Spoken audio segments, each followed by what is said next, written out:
صاحب یہ فرما رہے تھے کہ یہ آرمی چیف لگوانا چاہتے ہیں عمران خان صاحب اپنا، تو اس لیے یہ لے کے نکلے ہیں لانگ مارچ. تو سر اپنا آرمی چیف ہوئے گا. گزارش یہ ہے کہ میں آج بات بتا دیتا ہوں. ایک میرے جاننے والے ہیں، ان کا سیاست سے کوئی تعلق نہیں، وہ ایک کاروباری آدمی ہے. وہ کوئی مہینہ پہلے میرے پاس عمران نیازی کا پیغام لے کے آئے کہ آپ شہباز شریف کے جاننے والے ہیں، نواز شریف صاحب کے جاننے والے ہیں، تو آپ ان کے پاس جائیں اور ان سے کہیں کہ میں ڈائلاگ کرنا چاہتا ہوں.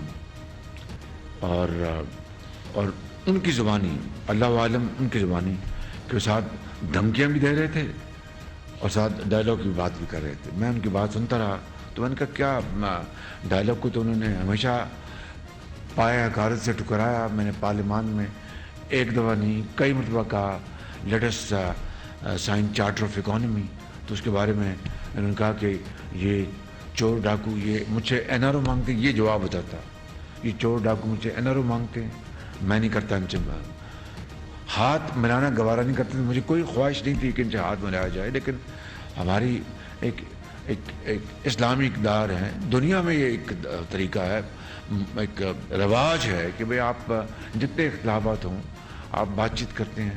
تو وہ گزرتے تھے تو مجھے کوئی پرواہ نہیں تھی، ان کی مرضی. جس طرح میں کہ ایک تکبرانہ، ایک تحکمانہ ان کا انداز. تو میں نے ان کہا کہ کس ایشوز کے اوپر؟ ان کا جی 2 ایشوز. ایک آرمی چیف کی اپوائنٹمنٹ ہم آپس میں طے کر لیں،